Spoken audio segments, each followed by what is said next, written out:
You know, what if the world you experience every day isn't really something that happens to you, but something that happens from you? We're going to explore this really profound idea that your thoughts don't just happen in your world, they literally create it. So, let's start with a really direct question. Right now, what was the last thought that just went through your mind? Seriously. Was it about a deadline you have, a conversation you need to have? Maybe it was a worry, or even just a little daydream.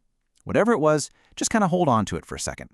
Well, according to the ancient text we're drawing from today, the Huayan Sutra, that one little thought, it wasn't just a fleeting electrical impulse in your brain.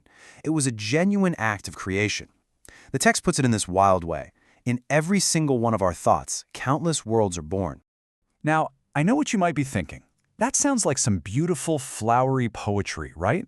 But what's so fascinating is that this text argues it's not poetry, it's a mechanism. It's describing how reality actually works. So let's really explore this link, how you get from a single thought to an entire world. Okay, here's the core idea. We usually think of the world as this solid, objective stage, and we're all just actors playing our parts on it. But this perspective, it flips that completely on its head. It suggests the world is way more like a mirror, just reflecting back to us the quality and the content of our own inner state. So where does this incredible idea even come from? It's from a text called the Huayan Sutra. And a good way to think of it is less like a religious book and more like, I don't know, the ultimate manual for the universe's operating system. Yeah, an instruction guide to reality itself. And if you had to boil down this entire massive manual into just one sentence, this would be it. Let's break it down really quick. Karma, that's all our past actions and the energy they left behind, that shapes what can appear. Vows, our deepest intentions, they determine what continues to appear. And the mind, that's our consciousness right now, is the lens we perceive it all through. So let's just put these two views right next to each other. On the left, you've got how we usually operate. The world is just out there, and we're living in it. Simple. But now, look at the right. The Huayan view says, nope, there isn't just one single world. There are infinite potential versions, and the one you experience is the one that's vibrating at your specific internal frequency, the one that matches your karma and your mind. Okay, so if our reality is a projection, then what's the projector, right? This is where the text introduces this really beautiful and powerful metaphor to explain the whole mechanism. It calls it the mind painter.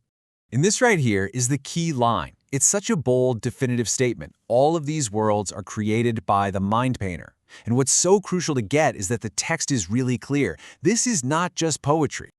The term mind painter is actually meant to be a technical description. It's the name for the projection system itself. It's the whole process where your karmic seeds, all those latent energies from your past actions, get filtered through your cognitive structure, your current beliefs and your habits of thought, to literally paint the world you experience. In fact, this whole philosophy gets distilled down into a kind of formula, which you can see right here. It's your karmic history multiplied by your current mental framework, all of it supported by your intentions or vows. And the result of that whole equation, well, that's the world you're experiencing right now. So let's just look at those ingredients one more time. The karma seed, that's basically your past. All that latent energy. The consciousness structure, that's your present. It's how you think and see things right now. And the vow support, that's your future. It's the direction you're intentionally pointing yourself. All three are always mixing together, shaping every single moment. And this is why it matters so much. Just look what happens when you plug different variables into that same formula. If your inputs are just old karmic habits in a mind that's always reacting with anger or fear, the output is a world that feels full of conflict. But if you start to cultivate kind actions and a clear, stable mind, that exact same formula produces a world of peace. You change the ingredients, you change the world. It's that direct. So you see, this isn't just some fascinating theory to kick around. It's presented as a practical, hands-on operating guide. So the big question is, how can we actually use this knowledge? This is probably the most empowering takeaway of all. You are not a passive victim of your circumstances. You are the architect. You are the mind painter. You are actively, continuously, thought by thought, creating the very structure of the reality you find yourself in. So the crucial question then becomes, how do we become conscious creators?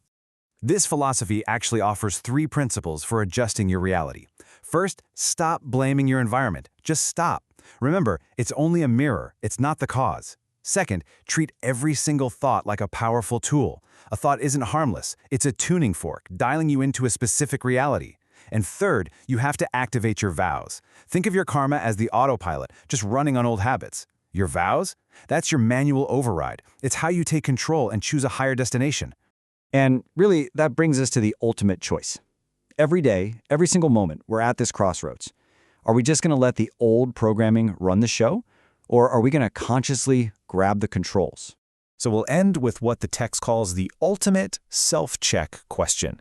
It's a question you can ask yourself today and maybe every day from now on. This world I'm seeing right now, is it just an automatic playback of my past karma? Or am I consciously letting my highest intentions, my vows, take over? The choice and the world that follows from it is entirely yours.